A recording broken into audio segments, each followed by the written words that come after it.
Salut à tous, on se retrouve aujourd'hui pour la finale du tournoi Un monde de jeu sur Jaipur, la deuxième.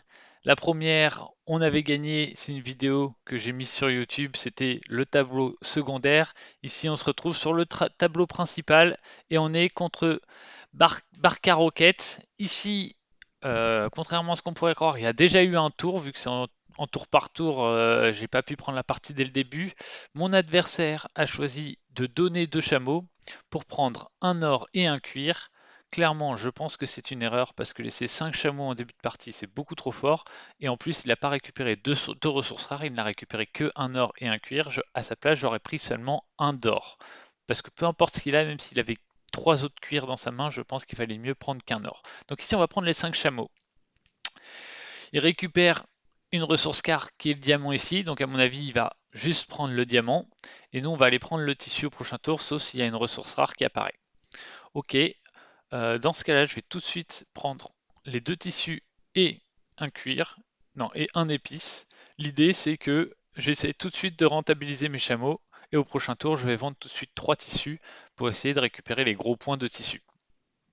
J'ai hésité à prendre un cuir plutôt que mes tissus euh, pour en fait vendre les cuirs, trois cuirs directement parce que les cuirs valent beaucoup, ils valent 4, 3 et 2. Mais au final, je n'ai pas fait ça. Ici, très intéressant à noter, il a cette carte en main, donc il ne va pas pouvoir prendre l'or gratuitement. Donc, je ne suis pas trop inquiet de laisser l'or un tour, parce que si il, ne, il essaye de troquer, il va devoir prendre un autre cuir et un or pour deux autres cartes qui seront assez intéressantes, vu que ce sera soit des épices, soit du tissu, soit des ressources rares. Donc ici, vu qu'il a pris un cuir, j'imagine qu'il a deux ou trois, enfin c'est sûr, il a au moins deux cuirs en main, parce qu'il avait pris un cuir au premier tour, donc il a au moins deux cuirs en main, mais j'imagine trois ou quatre. Donc je vais vendre tout de suite deux cuirs pour prendre les 7 points que vaut les jetons cuir, pour éviter qu'il ait ces points-là quand il va vendre ses 3, 4 ou 5 cuirs qu'il a en main. Parce que là, je pense qu'il a pas mal de cuir en main pour avoir fait ce premier coup en prenant un d'or et un cuir. Donc il a un diamant, un d'or et donc là, il avait 4 cuirs. Donc il lui reste un diamant et un d'or. Donc ça, c'est très important à gérer pour savoir ce que votre adversaire a dans sa main pour adapter votre stratégie à ce qu'il a. Donc ici, il a deux diamants. Ok.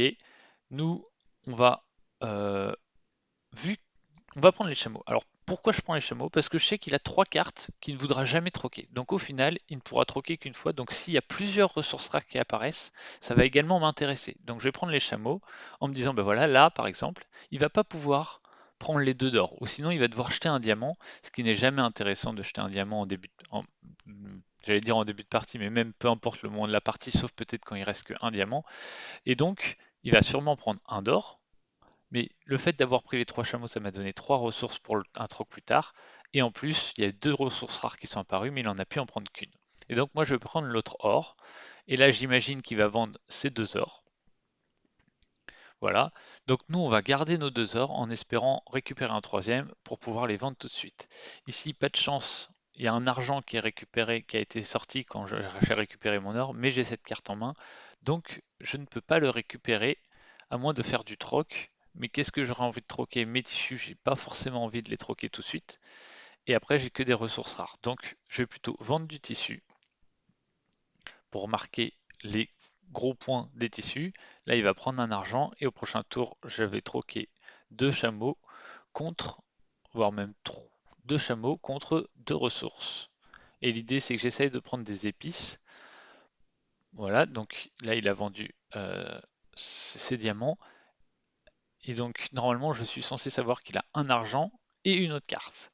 Et l'autre carte, je sais que c'est pas un cuir parce qu'il a vendu des cuirs, je sais que c'est pas un diamant parce qu'il a vendu des diamants, et je sais que c'est pas un or parce qu'il a vendu de l'or. Donc ça va être soit des épices, soit de l'argent, soit du tissu. Ça, c'est aussi quelque chose qu'il faut essayer de visualiser. Qu'est-ce que votre adversaire potentiellement a dans sa main? Donc ici, on va vendre les deux épices parce que je suis très loin de faire beaucoup d'épices et que je n'ai pas forcément envie de prendre à ce tour. Donc là, mon adversaire prend deux chameaux, ok. Ici, nous on prend un épice. Donc il a un argent et deux chameaux. On sait ça, ok. Et là, on va récupérer un deuxième argent et donc il a un argent, un tissu. Ok, donc là il a deux tissus. C'est pas forcément fou pour lui, mais bon, nous on va vendre 7 épices. L'idée ici, je veux essayer de garder mes deux ors pour pouvoir récupérer un troisième d'or et finir cette colonne. Et mes deux argents, vu que je sais qu'il a un argent dans l'idée, je sais qu'il y a pas mal d'argent qui reste dans la pile de cartes, donc je me dis que j'ai une chance d'en avoir un troisième. Voilà, c'est pour ça que j'ai préféré vendre l'épice. Après, c'est rarement bon de vendre qu'une seule carte, mais là, c'était le choix que j'ai fait. C'est peut-être pas le bon choix, hein, mais en tout cas, voilà, c'est pas un mauvais choix. Qu'est-ce qu'il va nous faire? Là, il va falloir commencer à jouer pour essayer de récupérer les ressources rares. Donc là, il a pris deux fois deux chameaux et aucune ressource rare sont tombées, donc c'est pas forcément beaucoup de chance pour moi, mais c'est pas très très grave non plus, c'est pas sur ça que va se jouer la partie. Donc il a un argent et deux tissus, et maintenant il a un épice. Ok. Nous on va vendre notre épice, parce qu'il a deux épices, donc il aurait pu prendre les deux. Au moins là je prends un des deux, et puis je vais attendre de voir ce qui va nous sortir. Il reste quand même. Donc là, il a vendu deux tissus, donc a priori, c'était bien un épice ou un argent qu'il avait. Il reste quand même énormément de cartes rares là, donc j'ai pas forcément envie de prendre des cartes. Et peut-être qu'à un moment, notamment s'il vend son épice, je vais peut-être mettre mes trois chameaux contre les trois cuirs. D'accord, c'est lui qui l'a fait. Bon, mais du coup, je vais prendre les 5 chameaux et là, j'espère qu'il va pas y avoir trop de ressources rares. Mais j'allais dire que c'est peut-être quelque chose que j'allais faire parce que ça allait le contraindre à prendre les 5 chameaux et donc à me ressortir les ressources rares. Donc là, il a plutôt bien joué. Après, on a de la chance, il n'y a aucune ressource rare qui sont tombées sur ce tour. Donc c'est plutôt chanceux de notre part. Maintenant, on va voir comment ça se trouve, il va pouvoir finir la partie un peu rapidement s'il prend beaucoup de cartes. Maintenant, il a 3 cuirs, un épice, un argent et une carte que je n'ai jamais vue. Alors, tac tac, ok. Qu'est-ce qu'il va nous faire là sur la fin? Mais là, ce qui est intéressant déjà, c'est qu'avec autant de chameaux, on va pouvoir avoir les 5 points du nombre de chameaux à la fin de la partie. Et surtout, on va pouvoir bien contrôler la fin de la partie pour être sûr de pas forcément lui, on va dire, d'être sûr déjà de pouvoir vendre nos deux ors. Mais l'important, voilà, c'est savoir quand est-ce que votre adversaire peut terminer la partie. Par exemple, là, je sais qu'il peut vider les cuirs. Donc moi je vais faire attention sur ce point-là. Ici, il a un tissu, donc s'il en prend un deuxième, je sais qu'il va pouvoir finir les tissus. Donc il faudra aussi que je fasse attention sur ce point-là. Et par contre, si moi je vais prendre tout ça au prochain tour, va peut-être falloir aussi que je vende pas toutes mes ressources d'un coup pour avoir encore une latitude de vente et donc être sûr de ne pas récupérer tous les chameaux sur la fin. Alors qu'est-ce qu'il va nous faire? Ce qui m'arrangerait, c'est qu'il prenne pas le tissu. S'il prend pas le tissu, je sais qu'il pourra pas finir les tissus et c'est moi qui aurai la main sur la jetons de pile des tissus. Et pour moi, ce serait plus simple de maîtriser la fin de partie. Si là, il me commence à prendre un tissu, bah, il va pouvoir gérer deux piles. Donc même si à un moment j'arrive à récupérer plein de ressources rares, j'aurais peut-être du mal à les vendre. Alors il a vendu tous ses cuirs, ok, pour prendre deux épices, un tissu. Donc il avait combien d'épices? Il en avait une. Il a un argent, trois épices, un tissu. Non, il a deux tissus. Donc là, maintenant, il contrôle la colonne des épices et la colonne des tissus. Et nous, on va faire le choix de remettre tous les chameaux. Et l'idée là, c'est que si à un moment, il prend tous les chameaux, alors il marquera peut-être les 5 points des chameaux, mais au moins, moi, je pourrais redonner mes cuirs et mon tissu pour prendre les ressources rares. Ok, donc là, il a un argent et deux tissus, hein. Donc, je vais pouvoir me permettre, je vais vendre un cuir, et au moins je maîtrise la colonne des cuirs, donc je sais qu'il ne pourra pas finir la partie trop vite. même s'il vend ces deux tissus ici, il en vend qu'un. Donc moi, je vais vendre un tissu. Et l'idée ici, il a un tissu et un argent, et donc il va être obligé de prendre tous les chameaux. Et le moment où il va prendre tous les chameaux, ça va être l'occasion pour moi de remettre des chameaux et un cuir. Comme ça, il ne pourra pas finir la partie. Et moi, je vais pouvoir récupérer pas mal de ressources rares et les vendre pour cher au marché. Donc voilà, c'est exactement ce qu'on disait. Et là, point important, il ne faut pas troquer vos deux cuirs. Pourquoi il ne faut pas troquer vos deux cuirs? Parce que si vous commencez à troquer vos deux cuirs, il va pouvoir prendre un cuir et finir la partie. Donc il faut troquer qu'un cuir, même si ça fait qu'on laisse un argent en place, parce que sinon il mettrait deux chameaux, il prendrait deux cuirs, et vous n'aurez le temps de vendre qu'une de vos ressources rares.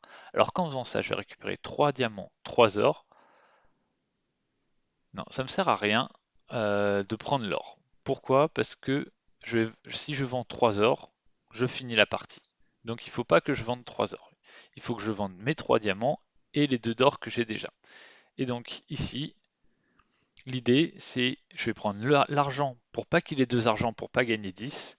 Et ensuite, au prochain tour, je vais vendre 2 d'or. Il pourra récupérer une nouvelle carte et ensuite 3 diamants.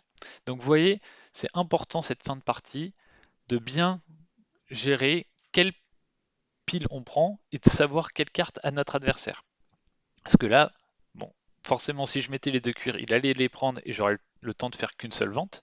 Mais si je laissais l'argent pour prendre le troisième d'or, ah, je pensais qu'il avait encore un tissu, donc je me suis trompé. Ok, bah autant pour moi. Euh, mais du coup, bah, bien fait de pas prendre cet argent parce que sinon il aurait eu, j'ai bien fait de prendre cet argent parce que sinon il aurait eu le temps de le vendre. Et donc, en tout cas, ce qui est sûr, c'est qu'il fallait pas mettre les deux cuirs pour pas qu'il puisse finir la partie d'un coup et me laisser le temps de vendre mes deux d'or et ensuite de vendre mes trois diamants.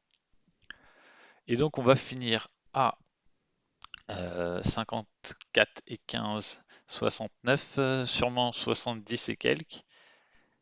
Et donc là, moi, je vais vendre mes trois diamants. Est-ce que je les ai bien sélectionnés les trois? Ouais, hop. Et ça va être juste. Je pense que je vais peut-être être derrière. Non, il a 62. Donc voilà, une première manche gagnée. Et vous voyez un peu l'importance de la fin de partie.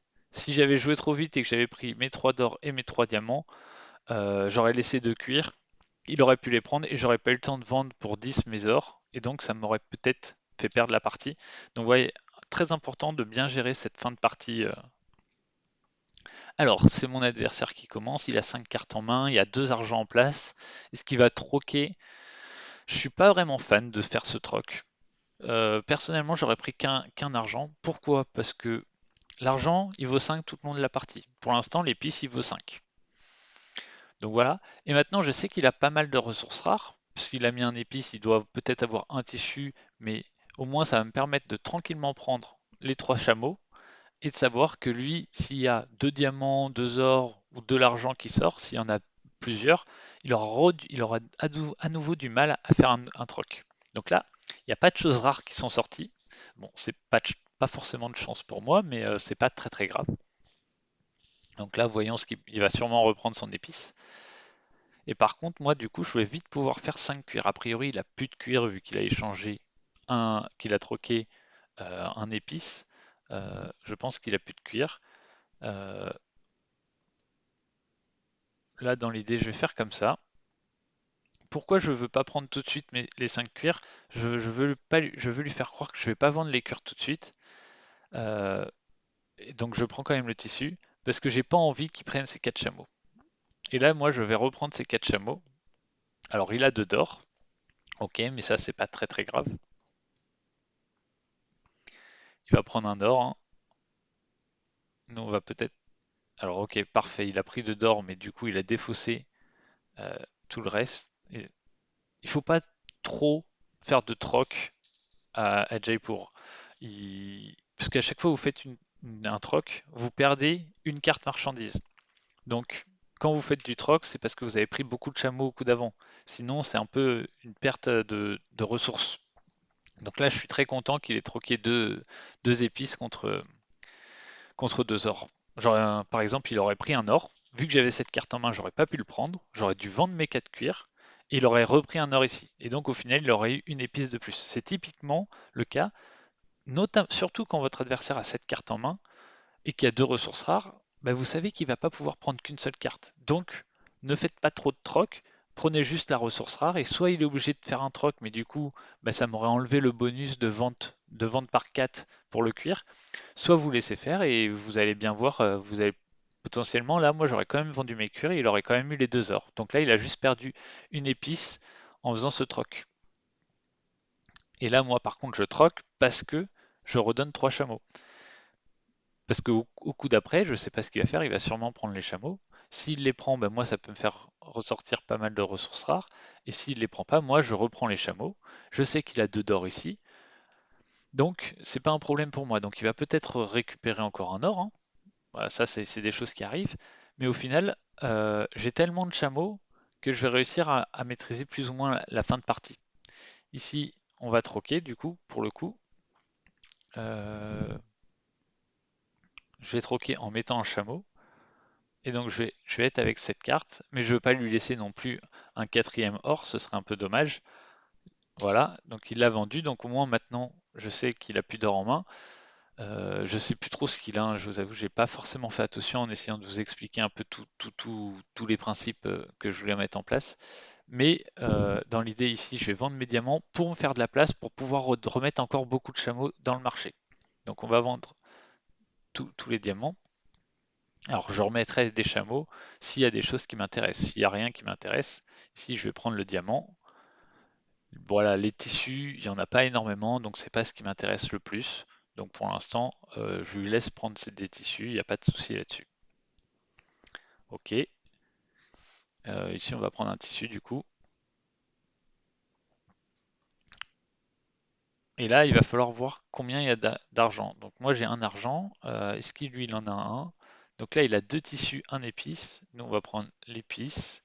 Et on va voir ce qu'il va vendre. S'il vend ses épices, moi je vais vendre mes tissus. S'il vend ses tissus, moi je vais vendre mes épices. Donc là, je vais vendre mes deux épices parce que j'ai cette carte en main. Sinon, j'aurais pris ce troisième épice. Je vous rappelle, on ne peut pas avoir plus de cette carte en main. Il va commencer à avoir pas mal d'épices. Et là, vu qu'il a cette carte, je vais juste prendre un cuir, espérer que voilà, il y a une ressource rare. Parce que là, qu'est-ce qu'il fait? Soit il est obligé de troquer pour récupérer cet argent, mais dans ce cas-là, il perd une ressource. Soit il est obligé de vendre, et moi, je vais pouvoir prendre l'argent au prochain coup. Donc il faut bien faire attention hein, quand vous avez cette carte en main, à pas se retrouver bloqué en ne pouvant pas. Donc voilà, là il est obligé de faire un troc qui n'est pas foufou, euh, on peut se le dire. Nous, on va troquer également. L'idée, pourquoi moi je troque alors que c'est que 2 ressources? Parce que ça va me permettre de vendre 4 tissus au prochain tour et donc de récupérer le bonus. Donc en fait, j'utilise pas mal de fois le fait qu'il n'a pas de chameau, que il a pas mal de cartes en main et que du coup, il va être obligé de remettre toutes ses ressources en jeu là. Et donc, moi, ça va me permettre de, en récupérant toutes les ressources qu'il a mis, de récupérer des gros jetons et en même temps d'avoir pas mal de ressources rares parce que je lui ai jamais donné de spot où je récupérais beaucoup de chameaux alors qu'il avait pas mal de cartes à échanger. Ici, on va prendre l'argent. Donc, il a un diamant, mais je ne sais pas s'il en avait déjà un en main. Peut-être tout au départ là, parce que ces deux cartes, pour moi, il les a jamais vendues. Euh, on va être obligé à un moment de prendre les 4 chameaux.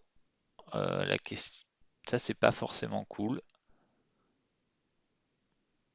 On va peut-être prendre ce cuir du coup. En attendant, il a cette carte en main. Je vais voir ce qu'il va faire. Ça m'embêterait de devoir prendre ces 4 chameaux. C'est une configuration très particulière quand il y a 4 chameaux parce qu'on ne peut plus troquer. Vu que pour troquer, il faut au minimum 2 cartes ressources. Donc c'est une configuration assez particulière. Ici, je vais vendre un cuir. Je- non, je vais vendre mes argents. Mais c'est uniquement pour temporiser un peu cette fin de partie. Alors là, par contre, je sais pas trop ce qu'il a. Je sais qu'il a un diamant en main. Il a un épice. Il doit avoir. euh, Donc il va avoir un deuxième diamant. Ok. Donc là, je vais prendre tout. mes chameaux, parce que dans tous les cas, je me dis, même s'il prend l'or, il va vendre ses diamants, et moi, je vais pouvoir... Alors, est-ce qu'il peut finir la partie? Pour moi, il a... Est-ce qu'il a 4 épices dans sa main? Ah, j'ai pas assez suivi. J'ai pas assez suivi, parce que là, du coup, il y a quand même pas mal de points en jeu si je prends l'or ou pas. Je pense que de toute façon, en vendant mes cuirs, je vais gagner. Euh, mais je sais pas, je sais plus s'il a 4 épices en main.